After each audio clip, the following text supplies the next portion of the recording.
Hey guys, welcome to the full breakdown of the Philippines video. If you guys haven't watched it yet, I'll put the link down below. For this video, I'm gonna be just like breaking down the whole thing, our whole trip, going over how I got certain shots, as well as going over some stories that I haven't shared with you guys yet, because honestly, that Philippines video just barely scratched the surface on everything that happened. So I'm gonna dedicate each episode to each location that we visited. So for this episode, I'm gonna be going over the prep, the gear that I took, and also everything that we did in Cebu. What's over the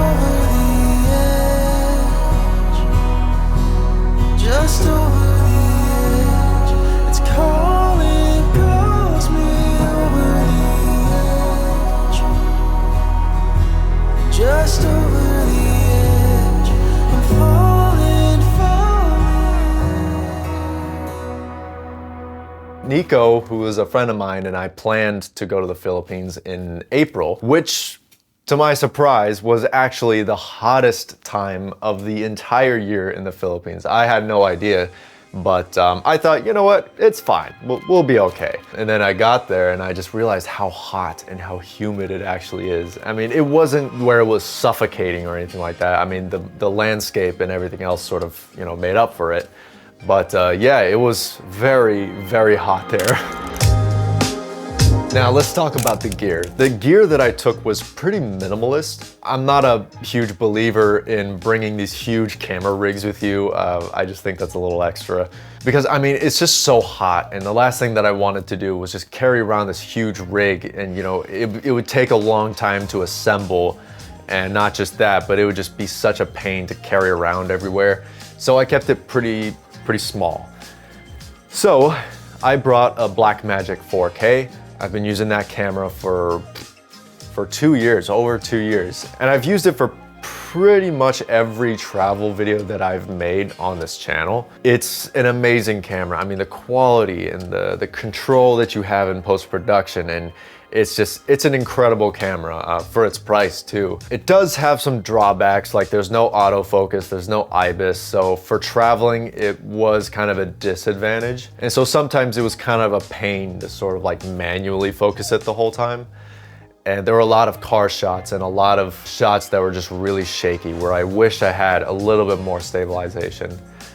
But other than that, I'd say the images definitely made up for it. So I also brought a Lumix G Vario 12 to 35 millimeter and a Canon EF 100 to 300 millimeter. And it was really just those two lenses that I was using the whole time. I also brought a gimbal, which is a DJI Ronin SC, and it's small, it's lightweight. You do have to get a counterbalance just to sort of like offset the wonky weight distribution that the Blackmagic has. But it's great, it's effective. I've been using it for pretty much 2 years, and that just all fits in my bag. Now, the drone that I use is a DJI Air 2S, and that drone, guys, is freaking amazing. I mean, this is like almost cinema quality, and it shoots 4K 60 frames a second. It has a 1-inch sensor. It shoots 10-bit footage. It also has obstacle detection. And honestly, I have no plans to replace it. It's such an amazing drone, and it's small, lightweight, and it just fits right in my bag. So I brought that, as well as a few extra batteries as well. Like I said, all of that just fits right in my low pro bag. I used to have a DJI Mavic Air 2, but cue the violin music, I actually crashed it. I went out hiking one time, and well, it got into a tree. I mean, this thing was like 50 feet in the air, so there was like no way any human being could ever take it down.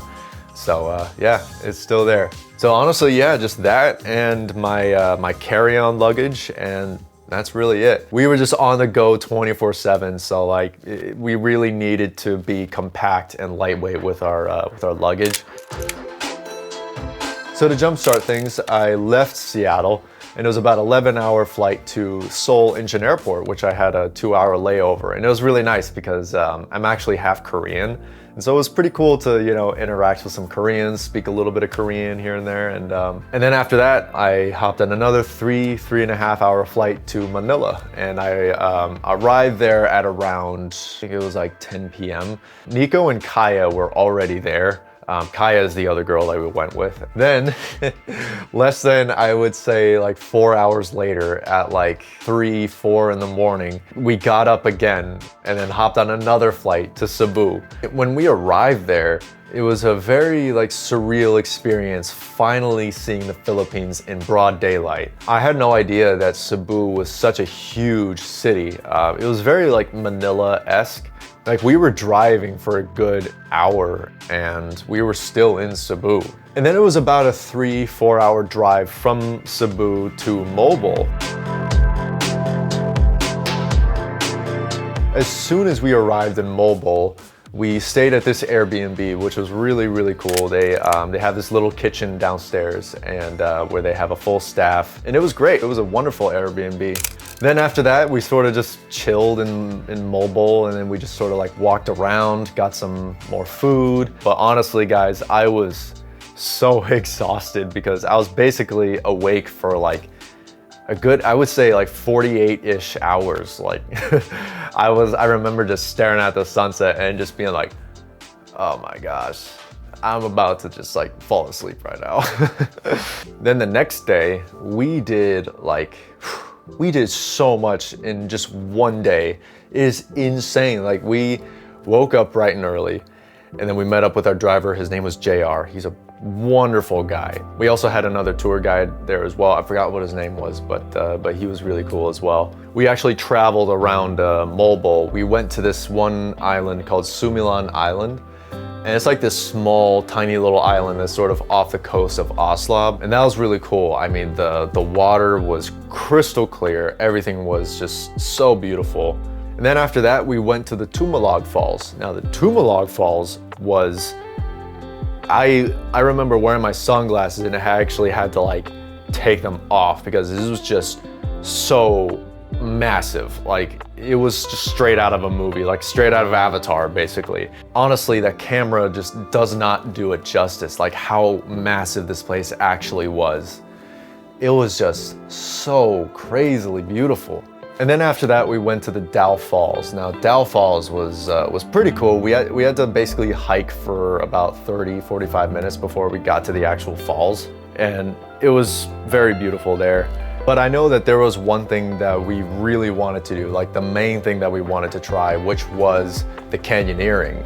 Now, that was a blast. We went down the zip line and went straight to the start point. There were a lot of people that were there that were afraid of heights. And actually, in all honesty, each jump wasn't all that big. While doing it, your heart just kind of like sinks in. It's very much adrenaline inducing, and so it was very cool. So then after we were done with the canyoneering, we actually went back and then went with the tour guide to his home. And it was really cool to experience, another family from another culture and to, hear their stories and to see just, how they live, really. And I will admit, I did kind of feel a little lonely at times because, we were in another country and, it was just another world and I was just trying to get used to it. But to be honest, guys, the people from Moalboal and Cebu, like they were some of the best people that I've ever met. Like they were not only like really helpful and really hospitable. Like people talked to each other. They enjoyed your presence. When someone's walking down the street, people say hi. If you need something, they go out of their way to help you. And honestly, it was kind of an adjustment because I'm from here in Seattle where nobody talks to each other, nobody pays any attention to one another, and then all of a sudden you go to a place that's like happy, and it was a big shift, and it took me about a day to realize that, hey, you can just let your guard down and just be yourself, really. And so yeah, we turned in for the night and then we woke up bright and early to catch our flight. However, we completely shot ourselves in the foot. But the cool thing was that we were driving up north and we started eating at this place, Cafe Alfonso, I believe it was called. And it was there where we actually met the mother of the mayor, and she was such a nice lady. She was so nice. And honestly, the food that we had there was also like twice as amazing. But then we realized that we were like, we just spent a whole hour here. And our driver was just like, oh, okay. And then he just like put the pedal to the metal and then just started driving. I mean, he was a freaking unit. Like he was like driving around people. He was like zigzagging in between. And it was so cool because if you were to do that in America, people would flip you off and people would yell at you, or people would even go as far as, you know, call the cops. But people were actually like getting out of our way because they could see that we were in a hurry. It got to a point where it felt like people who saw us, they were like almost rooting for us, you know? They were like, oh shit, he's late. Go, go, go, go, go, go. It didn't feel like people were judging us in any way. It's like they wanted us to make it in time, and they were super chill and laid back, and you know, and it was just really fun to see. Like for instance, when we were about to enter in the Cebu Mactan International Airport, there was a security checkpoint. And there were these armed security guards, like armed to the teeth, like they had this huge MP5 or whatever it was.